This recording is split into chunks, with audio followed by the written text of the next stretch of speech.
மாசில்லா சுத்தமா திருப்புண்ணிய தீர்த்தத்தினால் குற்றம் நீங்கிவிட குணமாறேற்ற ஆட்டுக்குட்டியின் இரத்தத்தினால். மாசில்லா சுத்தமா திருப்புண்ணிய தீர்த்தத்தினால் குற்றம் நீங்கி விட குணமாறேற்ற ஆட்டுக்குட்டியின் இரத்தத்தினால். பிதாவாகிய தேவனுக்கும் நமது ஆண்டவராகிய இயேசு கிறிஸ்துவுக்கும் பரிசுத்த ஆவியானவருக்கும் இப்பொழுதும் எப்பொழுதும் சதா காலங்களிலும் மகிமை உண்டாயிருப்பதாக. நாம் யாவரும் தேவனை மகிமைப்படுத்தும்படியாக உற்சாகமாக பாடி தேவனை துதித்து அவருடைய நாமத்தை மகிமைப்படுத்துவோமாக. பாடல்களை வழிநடத்தத்தக்கதாக நம்மத்தில் இருக்கிற அன்பு சகோதரர்களை முன்னுக்கு வரும்படி அன்போடு அழைக்கிறேன். பலிபீடத்தில் என்னை பரனே படைக்கிறேனே இந்த வேளை, அடியேனை திருசித்தம் போல ஆண்டு நடத்திடுமே. அடியேனை திருசித்தம் போல ஆண்டு நடத்திடுமே. கல்வாரியின் அன்பினையே கண்டு விரைந்தோடி வந்தேன், கழுவும் திரு இரத்தத்தாலே கரை நீங்க இருதயத்தை. கழுவும் திரு இரத்தத்தாலே கரை நீங்க இருதயத்தை. ஆவியோடாத்மா சரீரம் அன்பரே உமக்கென்றும் தந்தேன், ஆலயமாக்கியே இப்போ ஆசீர்வதி தருளும். கல்வாரியின் அன்பினையே கண்டு விரைந்தோடி வந்தேன், கழுவும் திரு இரத்தத்தாலே கரை நீங்க இருதயத்தை. கழுவும் திரு இரத்தத்தாலே கரை நீங்க இருதயத்தை. சுயம் என்னில் சாம்பலாய் மாற சுத்தாவியே அனல் மூட்டும், ஜெயம் பெற்று மாமிசம் சாக தேவாருள் செய்குவீர். கல்வாரியின் அன்பினையே கண்டு விரைந்தோடி வந்தேன், கழுவும் திரு இரத்தத்தாலே கரை நீங்க இருதயத்தை. கழுவும் திரு இரத்தத்தாலே கரை நீங்க இருதயத்தை. இந்த தொழுகையின் முதல் ஜெபத்தை தேவன சமூகத்துக்கு ஒரு பலி போல எடுக்கத்தக்கதாக நம்மத்தில் இருக்கிற சகோதரரை அன்போடு அழைக்கிறேன். உன்னதங்கள் மத்தியில் வாசம் செய்யும் நீதியும் பரிசுத்தமும் நிறைந்த பரமபிதாவே, உம்மை தொழுது கொள்ளத்தக்கதாக இந்த நாளுக்காக, இந்த தருணத்தை நீர் கொடுத்ததற்காக உம்மை துதிக்கின்றோம். நல்ல பிதாவே, இப்பொழுது கூட நாங்கள் உள்ளத்தின் ஆழத்திலிருந்து உம்மை துதிக்கவும், பிதாவை ஆவியோடு உண்மையோடு உம்மை தொழுது கொள்ளவும் நீர் எங்களுக்கு தயவு செய்தரலும். கிருபையின் நிறைந்த பரமபிதாவே, உம்முடைய நன்மைகள் நாங்கள் நினைத்து பார்த்து, நீர் எங்கள் மீது வைத்திருக்கிற அன்பை நினைத்து பார்த்து உம்மை துதிக்க போற்ற எங்களுக்கு தயவு செய்தரலும் தாப்னே. இந்த தொழுகை முழுவதையும் உம்முடைய கரங்களிலே அர்ப்பணிக்கின்றோம். நாங்கள் உம்மீது விசுவாசமாக இருக்க, இயேசு கிறிஸ்து மீது விசுவாசமாக இருக்க எங்களுக்கு கற்றுத்தாரும். இந்த தொழுகையை நீர்தாமே துவக்கு முதல் முடிவரை அங்கீகரித்து ஆசீர்வதிக்க வேண்டுமாய் இயேசு கிறிஸ்து முன் நினைப்பிக்கிறோம் நல்ல பரமபிதாவே, ஆமேன். பிதா குமாரன் பரிசுத்தாவின் நாமத்திலே உங்களை ஆசீர்வதித்து இந்த புதிய தொழுகைக்கு உங்களை அன்போடு வரவேற்கிறதுல மகிழ்ச்சி அடைகிறேன்.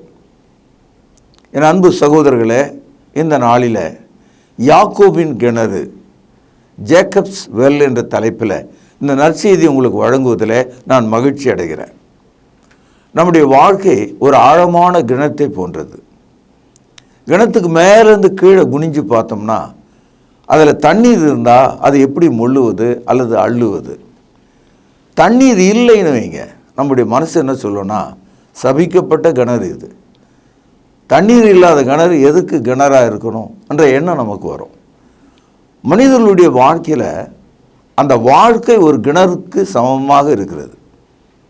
இன்றைக்கும் கிராமப்புறங்களில் எல்லா வயல்வெளிகளிலும் அதனுடைய சொந்தக்காரர்கள் ஒரு கிணற்றை தோண்டி வைத்திருக்கிறார்கள். கிராமப்புறங்களிலிருந்து பட்டணங்களுக்கு வந்த மக்கள் வீட்டுக்கு ஒரு கிணறை 50 ஆண்டுகளுக்கு முன்னால் தோண்டி வைத்திருந்தார்கள். கடந்த ஒரு 40 ஆண்டுகளில் தான் இப்போ நமக்கு மேல் தொட்டி வழியாக அல்லது சுத்திகரிக்கப்பட்ட தண்ணீரை அரசு நமக்கு குழாய் வடிவில் நமக்கு அனுப்புவதை பார்க்கிறோம். ஆனால் ஆரம்ப காலம் முதலே மனிதர்கள் கேணி என்றும் கிணறு என்றும் துறவு என்றும் பூமியில் ஆழமாய் தோண்டி தண்ணீரை எடுத்து உபயோகப்படுத்துவதை வரலாற்றில் நாம் படிக்கிறோம். கிணறு தோண்டி மக்களுக்கு உதவுவது ஒரு காலத்தில் அரசருடைய நீதியாக கருதப்பட்டது. என் அன்பு சகோதரர்களே, நம்முடைய வாழ்க்கை ஒரு கிணற்றை போல் இருக்கிறது. தண்ணீரே இல்லாத கிணறு ஒரு சாபம்னு நான் உங்களுக்கு சொன்னேன். இதை 2 பேதுரு 2ஆம் அதிகாரம் 17வது வசனத்தில் படிக்கிறோம். ஆழமில்லாத கிணறு.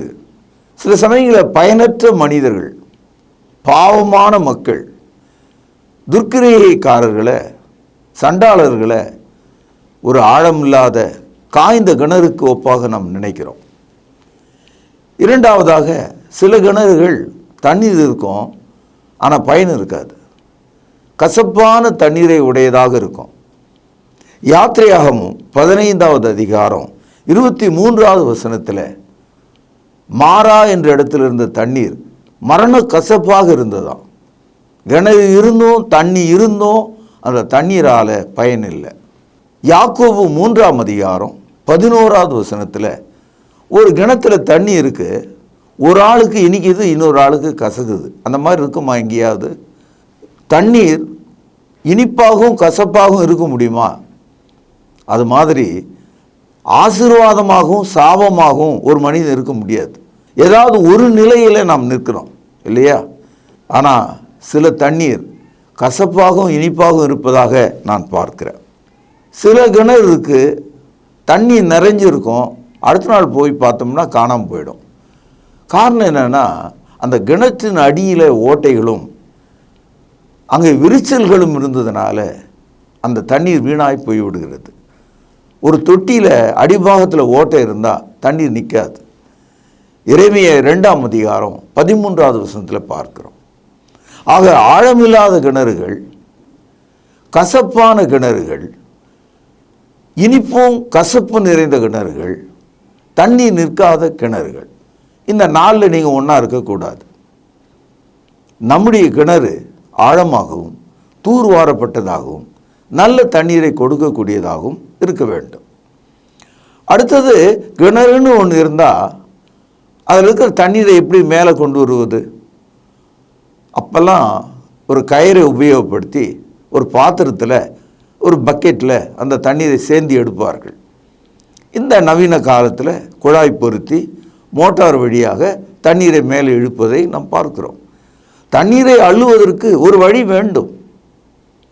யாக்கோபின் கிணற்றை யாக்கோபு தன்னுடைய 12 பிள்ளைகளில் ஒருவனாகிய அன்புள்ள மகன் யோசேப்புக்கு அந்த கிணத்தை கொடுத்தானாம். இந்த தகவலை யோவான் 4ஆம் அதிகாரம் 5வது வசனத்தில் படிக்கிறோம். யாக்கோபு தன் குமாரனாகிய யோசேப்புக்கு கொடுத்த நிலத்துக்கு அருகே இருந்த சமாரியாவில் உள்ள சீகார் எனப்பட்ட ஊருக்கு வந்தார். அங்கே யாக்கோபுடைய கிணறு இருந்தது. ஆபிரகாம், ஈசாக்கு, யாக்கோபு. யாக்கோபு தன்னுடைய பிள்ளைகளுக்கு பரிசு கொடுக்கிறார். அந்த பரிசுகளில் ஒன்று கிணறு. அதை யோசேப்புக்கு கொடுத்தாராம். அந்த கிணறு இயேசு கிறிஸ்துவினுடைய காலத்தில் அந்த ரீஜன், அந்த பகுதியை சமாரியா என்று அழைத்தார்கள். அந்த சமாரியாவில் சீகார் என்ற ஒரு ஊர் இருக்குது. அந்த ஊரில் அந்த கிணறு இருக்குது.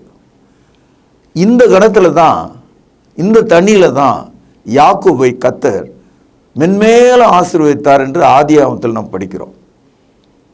ஒரு வீட்டில் ஆசீர்வாதம் பொங்கினால் உறவினர்களெல்லாம் பணக்காரர்களாக மாறலாம், அந்த ஊரே சந்தோஷப்படும். ஏன்னா அந்த வீட்டு தண்ணீர் எல்லாருக்கும் பயன்படும்.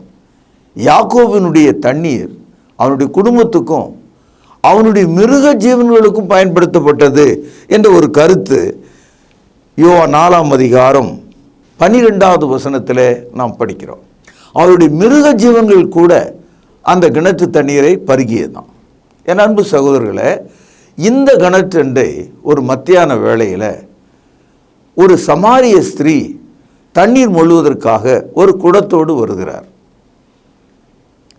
தண்ணீர் மொழுவதற்காக வந்த அவர் அந்த கிணற்றண்டை சாய்ந்து தாகத்தோடு இருக்கிற ஒருவரை காண்கிறார். சாய்ந்திருந்தவர் இயேசு கிறிஸ்து. அப்பொழுது அந்த சமாரிய பெண்ணிடத்தில் இயேசு, என் தாகத்துக்கு கொஞ்சம் தண்ணீர் தா என்று கேட்டார். அவர் கேட்டதில் ஒரு நியாயம் இருக்கிறது. காரணம், அந்த பெண்ணிடத்தில் ஒரு குடம் இருக்கிறது, கிணற்றிலே தண்ணீர் இருக்கிறது, தாராளமாக அவளால் தண்ணீர் கொடுக்க முடியும்.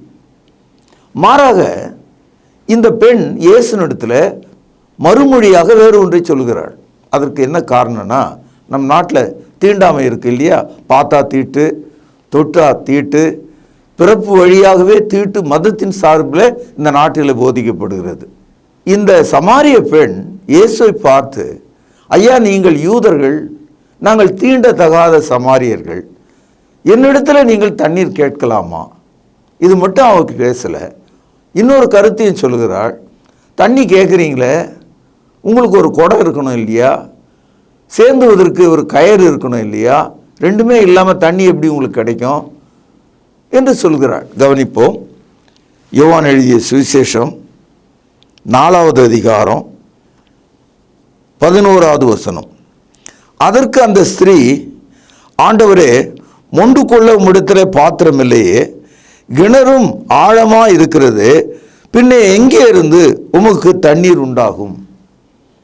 ஒரு நியாயமான அற்புதமான ஒரு வார்த்தை பேசுவதாக அவள் நினைத்தாள்.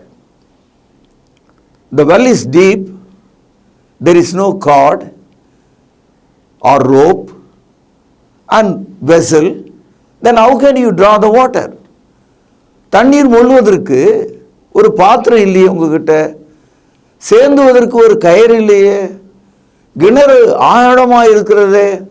என் அன்பு சகோதரர்களே, நம்முடைய வாழ்க்கை அப்படித்தான் இருக்குது. எதை பார்த்தாலும் ஆழமாக இருக்குது, கை கட்டுற தூரத்தில் இல்லை. சரி, எட்டி எடுக்கலான்னா ஒரு கயிறு இல்லை, கயிறு கடிச்சா நமக்கு ஒரு குடம் இல்லை, ஒரு பாத்திரம் இல்லை. ஆக நம்முடைய வாழ்க்கை ஒரு வெறுப்பின் எல்லையிலே இருக்கிறது, துன்பத்தினுடைய எல்லையிலே இருக்கிறது. நம்முடைய மனது முல்லை போல குத்துகிறது. என்ன உலகம் இது, என்ன வாழ்க்கை இது, நான் ஏன் இப்படி பிறந்தேன், என்னுடைய பெற்றோர்கள் ஏன் இப்படி தரித்திரம் பிடித்தவர்களாக இருக்கிறார்கள், இந்த ஊரார் ஏன் இப்படிப்பட்ட ஒரு சாபத்துக்குரியவர்கள், இந்த தேசம் ஏன் இப்படி இருக்கிறது என்று நாம் புலம்பல் பாடல்களை நாம் பாடுகிறவர்களாக இருக்கிறோம். நம்முடைய ஊரில் மகிழ்ச்சியின் பாடல்களை கேட்பதற்கு பதிலாக ஒப்பாரிகளை கேட்கிறவர்களாக இருக்கிறோம். கிணறு ஆழமாக இருக்கிறது, மொண்டு கொள்ள பாத்திரம் இல்லை, என்ன செய்வது, என்ன செய்ய முடியும்? நம்முடைய வாழ்க்கை அப்படி தான் இருக்கு. பணம் கட்டினோம், லஞ்சம் கொடுத்தோம், இதோ இந்த வாரத்தில் வேலை என்று சொன்னார்கள், சொல்லி இன்றைக்கு 3 வருஷம் ஆச்சு. அரியஸ் வைத்தோம், 10 முறை எழுதினோம், இன்னும் வெற்றி பெறவில்லை.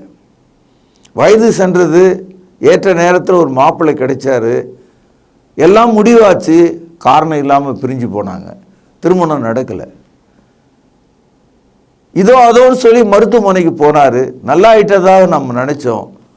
3 நாளைக்கு பிறகு பிரெயின் டெட், மூளைச்சாவு என்று சொல்லி உடலை அனுப்பி வைக்கிறார்கள்.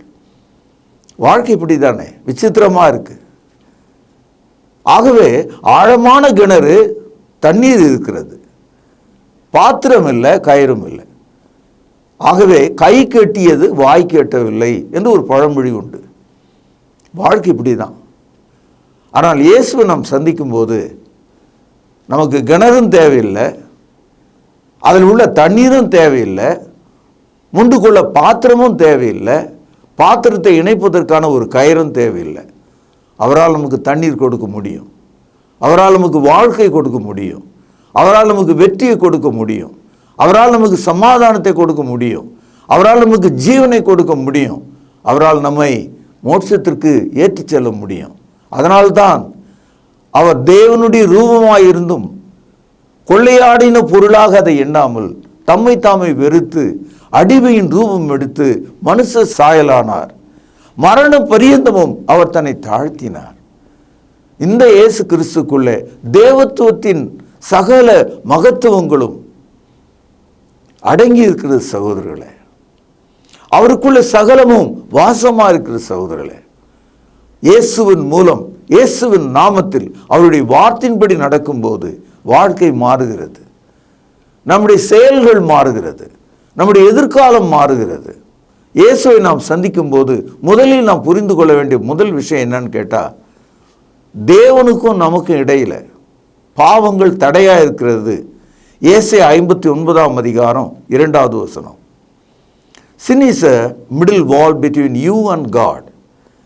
இயேசு சந்தித்த அந்த பெண்ணிடத்துல இயேசு அவளுடைய குடும்ப வாழ்க்கையை குறித்து பேசினார். அது அவளுக்கு ரொம்ப ஆச்சரியமா போயிடுது. அது அவளுடைய பாவத்தோடு சம்பந்தப்பட்டதாக இருந்தது. உன்னுடைய புருஷனை அழைத்து கொண்டு வா என்று சொன்னார். அப்பொழுது அவள் உண்மையை கூற ஆரம்பித்தாள். அப்படி அவள் கூறும்போது, இப்பொழுது இருக்கிற ஆள் எனக்கு புருஷன் இல்லைன்னு மட்டும்தான் சொன்னான். இயேசுநாதர் சொன்னார், இதுக்கு முன்னால் உனக்கு 5 புருஷர்கள் இருந்தார்கள், அவ்வளவுதான். அவள் குடத்தோட கீழே விழுந்தவ தான். அவளுடைய பாவம் அவளுக்கு உணர்த்தப்பட்டது. ஷீ டிஸ்கவர்ட் ஹர் சின். உடனே அவள் என்ன சொன்னா தெரியுங்களா? யோவான் 4ஆம் அதிகாரம் 19வது வசனம். அப்பொழுது அந்த ஸ்திரீ அவரை நோக்கி, ஆண்டவரே, நீர் தீர்க்கதரிசி என்று சொன்னார். ஏன்னா மனுஷனுடைய பாவங்களை எடுத்து சொல்லுவதற்கு எல்லாராலும் முடியாது. தேவன் ஒருவரால் முடியும், அல்லது தேவனுடைய தீர்க்கதரிசியால் முடியும். She discovered her sin, Christ being the prophet. நம்ம கண்ணாடியில் நம்ம முகத்தை பார்த்தோம்னா நம்ம முகம் நன்றாக தெரிகிறது. நம்முடைய முகத்தில் உள்ள ஒரு முடி கூட நன்றாக நமக்கு தெரியும். ஒரு சின்ன கரை அடையாளம் நமக்கு தெரியும். அதுபோல இயேசுவை சந்திக்கிற எந்த ஒரு மனிதனும், இயேசுவின் வார்த்தைகளை கேட்கிற எந்த ஒரு மனிதனும் முதலில் தெரிந்து கொள்ளக்கூடிய ஒரு விஷயம் என்னன்னு கேட்டிங்கன்னா, நாம் நம்முடைய பாவத்தை அறிந்து கொள்கிறோம். The very challenge meeting Christ, we discover our own sin. நம்முடைய பாவத்தை நாம் புரிந்து கொள்கிறோம். அப்போ பாவத்திலிருந்து நம்மை ரட்சிக்க நமக்கு ஒரு ரட்சகர் தேவை. யோவான் எழுதிய சுவிசேஷம் 4வது அதிகாரம் 42வது வசனம். அந்த ஸ்திரீயை நோக்கி, உன் சொல்லி நிமித்தம் அல்ல, அவருடைய உபதேசத்தை நாங்களே கேட்டு அவர் மெய்யாய் கிறிஸ்துவாகிய உலக இரட்சகர் என்று அறிந்து விசுவாசிக்கிறோம் என்றார்கள். முதலாவது தன் பாவத்தை அவள் உணர்ந்தாள். இரண்டாவது, இயேசு அவளை ரட்சிக்கிற இரட்சகர் என்று அறிந்து கொண்டாள். She learned Christ was the Savior. பாவிகளை ரட்சிக்க இயேசு இந்த உலகத்திற்கு வந்தார் என்ற வார்த்தை உண்மையும் எல்லா அங்கீகரிப்புக்கும் பாத்திரமுள்ளதாக இருக்கிறது. 1 தீமோத்தேயு 3ஆம் அதிகாரம் 15வது வசனம். இழந்து போனதை தேடவும் ரட்சிக்கவே அவர் உலகத்திற்கு வந்தார். லூக்கா 19ஆம் அதிகாரம் 10வது வசனம். என் அன்பு சகோதரர்களே, சமாரிய பெண் இயேசுனிடத்தில் தன் பாவங்களை உணர்ந்த போது அதற்கான ஒரு இரட்சகராக இயேசு இருக்கிறார் என்பதை புரிந்து கொண்டாள். யோவான் எழுதிய சுவிசேஷம் 4வது அதிகாரம் 10வது வசனம். இயேசு அவளுக்கு பிரதியுத்தரமாக, நீ தேவனுடைய ஈவையும் தாகத்துக்கு தா என்று உன்னிடத்திலே கேட்கிறவர் இன்னார் என்பதையும் அறிந்திருந்தாயானால் நீயே அவரிடத்தில் கேட்டிருப்பாய், அவர் உனக்கு ஜீவ தண்ணீரை கொடுத்திருப்பார் என்றார். இந்த இடத்துல தேவனுடைய ஈவையும் என்ற ஒரு வார்த்தை நாம் படித்தோம். ஆங்கிலத்தில் காட்ஸ் கிஃப்ட் என்று வந்திருக்கிறது. அப்படியானால் தேவன் நம் ஒவ்வொருவருக்கும் ஈவை தருகிறார், கிஃப்ட். அதாவது God give gifts in our life. இந்த கிஃப்ட் என்ற வார்த்தை, ஈவ் என்ற வார்த்தை தான் கிருபையினுடைய மறுபக்கமாக இருக்கிறது. எபேசியர் 2ஆம் அதிகாரம் 8வது வசனத்தில் கிருபையினாலே விசுவாசத்தை கொண்டு ரட்சிக்கப்பட்டோம், இது தேவனுடைய ஈவு என்று நாம் படிக்கிறோம். இந்த ஈவு என்ற இந்த சொல் தான் இயேசு இங்கே பயன்படுத்துகிறார். நீ தேவனுடைய ஈவை அறிந்தாயானால், when you learn the gift of God, when you understood the grace of God in your life, there will be a flow of water, a river in your heart. உன்னுடைய இருதயத்தில் ஓடும் ஜீவ நதி போன்ற தண்ணீர் உண்டாகும். இப்பொழுது பாவியான அந்த பெண் இரட்சகராகிய இயேசுவை தெரிந்து கொண்டு தேவனுடைய ஈவாகிய கிருபையை புரிந்து கொண்டாள். யோவான் எழுதிய சுவிசேஷம் 4வது அதிகாரம் 21 முதல் சில வசனங்களை வாசிக்கிறேன், கவனிங்கள். அதற்கு இயேசு, ஸ்திரீயே, நான் சொல்கிறதை நம்பு. நீங்கள் இந்த மலையிலும் எருசலேமிலும் மாத்திரமல்ல, எங்கும் பிதாவை தொழுது கொள்ளும் காலம் வருகிறது. நீங்கள் அறியாததை தொழுது கொள்கிறீர்கள், நாங்கள் அறிந்ததை தொழுது கொள்கிறோம். ஏனென்றால் ரட்சிப்பு யூதர்கள் வழியாய் வருகிறது. உண்மையாய் தொழுது கொள்கிறவர்கள் பிதாவை ஆவியோடும் உண்மையோடும் தொழுது கொள்ளும் காலம் வரும், அது இப்பொழுதே வந்திருக்கிறது.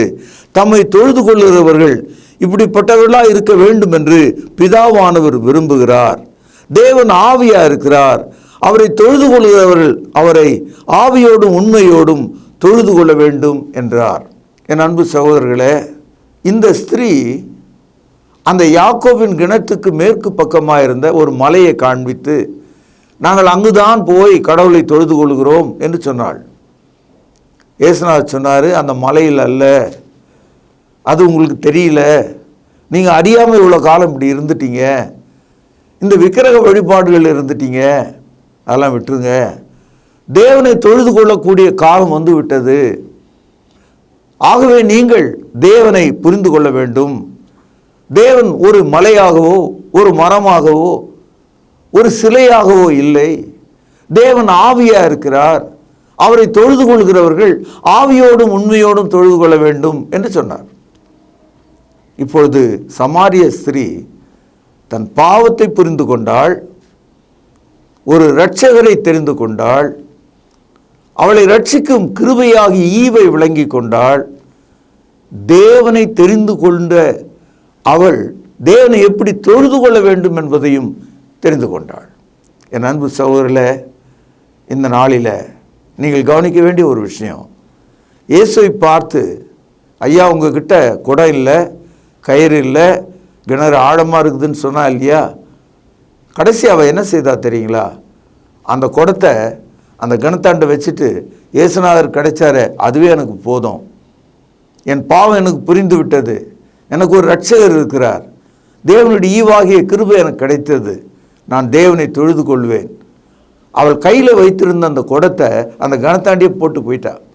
பாருங்கள், யோவான் எழுதிய சுவிசேஷம் 4வது அதிகாரம் 28வது வசனம்.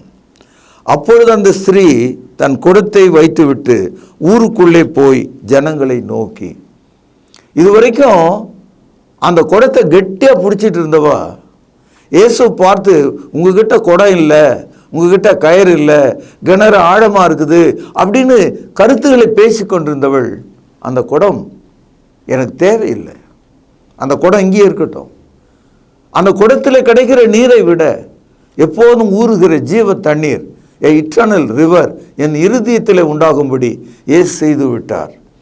இனி நான் பாவியாக இருக்க மாட்டேன், என்னுடைய வாழ்க்கையில கிருபை இறங்கி விட்டது, நான் தேவனை தொழுது கொள்ளுகிற நபராக மாறிவிட்டேன், ஆகவே எனக்கு இந்த குடம் ஒரு பொருட்டல்ல என்று அவள் சொன்னாள்.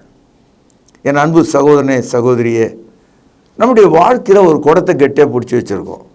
அந்த குடத்துக்கு பேர் நம்முடைய ஜாதி, அந்த குடத்துக்கு பேர் நம்முடைய ஐஸ்வர்யம், அந்த குடத்துக்கு பேர் நம்முடைய படிப்பு, அந்த குடத்துக்கு பேர் நம்முடைய அழகு, அந்த குடத்துக்கு பேர் இந்த உலகம். இதை கெட்டியாக பிடிச்சிக்கிட்டு நம்முடைய பாவத்தை உணர முடியாது. நமக்கு ஒரு இரட்சகர் தெரியாமல் போயிடும். தேவ கிருபையை பெற்றுக்கொள்ள முடியாது. நாம் தேவனை தொழுது கொள்ள முடியாது.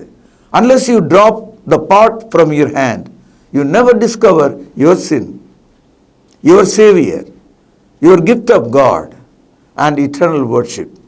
என் அன்பு சகோதரனே, என் அன்பு சகோதரியே, யாக்கோபின் கிணற்றண்டை நடந்தது என்ன? அவள் என்ன செய்தாள் என்று பார்த்தீர்களா? நம்முடைய வாழ்க்கை மாற வேண்டும். நம்முடைய வாழ்க்கை மாற வேண்டும். தேவன் நமக்கு ஒரு பெரிய கிணற்றை தருவார், அதை ஆசீர்வதிப்பார், அதிலே நமக்கு வேண்டிய எல்லாவற்றையும் தந்து விடுவார். பாருங்க, இந்த பட்டணத்தில் அல்லது கிராமங்கள்லாம் மேல்நிலை தொட்டி, ஏரி தண்ணீர், ஆற்று தண்ணீர் என்றெல்லாம் அரசாங்கம் கொடுக்குது. அதுக்கு ஒரு டைம் வச்சுருப்பாங்க. காலையில் 6லேருந்து 7, சாயங்காலம் 5லேருந்து 6. சில கிராமங்களில் வாரத்துக்கு ஒரு முறை, சில கிராமங்களில் வாரத்துக்கு 3 முறை. கொஞ்ச நேரம் தண்ணி வரும், நின்று போயிடும். இந்த மாதிரியான ஒரு சூழலில் நம்ம இருக்கிறோம். அதாவது தண்ணீர் பாட்டில் அடித்து விற்கிற ஒரு காலத்தில் நம்ம இருக்கிறோம். தண்ணீரை விலைக்கு வாங்கி குடிக்கிற ஒரு காலத்தில் நாம் இருக்கிறோம். உலகத்தினுடைய கடைசி காலத்தில் தண்ணீர் இல்லாமல் போகும். தண்ணீருக்காக மக்கள் ஒரு சமுத்திரம் தொடங்கி மறு சமுத்திரம் வரைக்கும் போவாங்களாம். அப்படிப்பட்ட ஒரு கொடிய காலம் வருகிறது. அந்த காலத்தினுடைய ஒரு ஆரம்ப காலத்தில் தான் நாம் இப்பொழுது இருக்கிறோம். என் அன்பு சகோதரர்களே, இந்த நாளில் நீங்கள் கவனித்த இந்த வசனங்கள் உங்களை ஒரு சுறுசுறுப்புள்ள மனிதனாக, அவசரமுள்ள ஒரு மனிதனாக, ஒரு தீர்மானம் உள்ள ஒரு நபராக மாற்ற வேண்டும். இயேசுவின் முகத்தில் உள்ள அறிவாகிய ஒளி உங்கள் இருதயங்களில் தோன்ற பண்ணவும், மரணத்திலே விழுந்திருக்கிற நாம் ஜீவனை அடையவும், காலத்தை பிரயோஜனப்படுத்திக் கொள்ளவும், ஒளியிலே நடக்கிறவர்களாக நாம் மாறவும், சமாரிய ஸ்திரீயைப் போல இயேசு கிறிஸ்துவை தீர்க்கதரிசியாகவும் இரட்சகராகவும் தேவனுடைய ஈவாகவும் தேவனை தொழுது கொள்ளும் ஆவியாகவும் நீங்கள் தெரிந்து கொள்ளத்தக்கதாக உங்களை ஆசீர்வதித்து இந்த நற்செய்தியை நான் இங்கே நிறைவு செய்கிறேன். இந்த கர்த்தருடைய நாள் உங்களுக்கு சகல நன்மையும் ஆசீர்வாதத்தையும் தேவ சமாதானத்தையும் கொடுப்பதாக பிரார்த்தனை செய்வோம். அற்புதமான எங்கள் தகப்பனே, யாக்கோபின் கிணற்றண்டை நாங்களும் நிற்கிறோம். பழங்காலத்து பெருமைகளை பேசுகிறோம். எங்களுடைய சொந்த பந்தங்களையும் எங்கள் கையில் இருக்கும் குடங்களையும் குறித்து நாங்கள் மிகவும் ஆசீர்வதிக்கப்பட்டவர்களைப் போல எண்ணுகிறோம். ஆகிய ஆண்டவரே, அந்த கிணற்று தண்ணீராலோ கையில் வைத்திருக்கிற குடத்தினாலோ எங்களுடைய சந்தர்ப்பங்களாகிய அந்த கயிற்றினாலோ நாங்கள் தண்ணீர் அள்ளுவதை விட உமது வார்த்தையினாலே நிரப்பப்பட எங்கள் இருதயம் நீரோடையாக மாற இயேசுவின் நாமத்தில் எங்களை ஆசீர்வதியும். கேட்ட மக்களை ஆசீர்வதியும். இயேசுவின் நாமத்தில் ஜெபம் கேளும் பரிசுத்தம் நிறைந்த எங்கள் நல்ல பிதாவே, ஆமென். கர்த்தராகிய இயேசு கிறிஸ்துவினுடைய கிருபை உங்கள் அனைவரோடும் இருப்பதாக. கர்த்தருடைய பந்தியிலே பங்கு கொள்ளும்படி நம்மை நாமே ஆயத்தப்படுத்துவோம். ஆண்டவராகிய இயேசு கிறிஸ்து காட்டி கொடுக்கப்பட்ட அன்று ராத்திரியிலே அப்பத்தை எடுத்து ஆசீர்வதித்து, இதை பிட்டு நீங்கள் வாங்கி புசியுங்கள், இது உங்களுக்காக பிற்கப்படுகிற என்னுடைய சரீரமாய் இருக்கிறது என்று சொல்லியிருக்கிறார். அப்பத்திற்காக நாம் ஜெபித்து இதில் பங்கு கொள்வோம். பரிசுத்தமும் இரக்கமும் தயவும் கிருபையும் நிறைந்த நல்ல ஆண்டவரே, உம்முடைய குமாரனாகிய இயேசு கிறிஸ்து சிலுவையிலே எங்களுடைய பாவங்களுக்காக தன்னுடைய இன்னுயிரை கொடுக்கும் பொழுது அவருடைய சரீரம் கிழிக்கப்பட்டது. அதற்கு ஒப்பாக இங்கு புளிப்பில்லாத அப்பம் இது வைக்கப்பட்டு இருக்கிறது. அப்பா, நீர் இந்த அப்பத்தை எங்களுக்கென்று ஆசீர்வதித்து தரும்படி விலையேற பெற்ற இயேசு கிறிஸ்துவனுடைய நல்ல நாமத்தினாலே இந்த ஜெபத்தை ஏறெடுக்கிறோம் அன்பின் பிதாவே, ஆமேன். அவர் அந்தபடியே பாத்திரத்தையும் எடுத்து, இந்த பாத்திரம் என் இரத்தத்தினால் ஆகிய புதிய உடன்படிக்கையாய் இருக்கிறது, என்னை நினைவு கூறும்படி இதை செய்யுங்கள் என்று சொல்லியிருக்கிறார். நாமும் கூட அவ்வண்ணமாகவே இதில் செய்யும்படியாக நாம் ஒன்று சேருவோம். தேவன் இந்த ரசத்தை ஆசீர்வதித்து தரும்படி நாம் ஜெபிப்போம். வானத்தையும் பூமியும் உண்டாக்கின சர்வ வல்லமையுள்ள எங்கள் நல்ல பிதாவே, என்னை நினைவு கூறும்படி இதை செய்யுங்கள் என்று சொல்லியிருக்கிறபடியே நாங்கள் செய்யும்படி வந்து நிற்கிறோம். இந்த ரசத்தை நீர் ஆசீர்வதித்து தாரும்.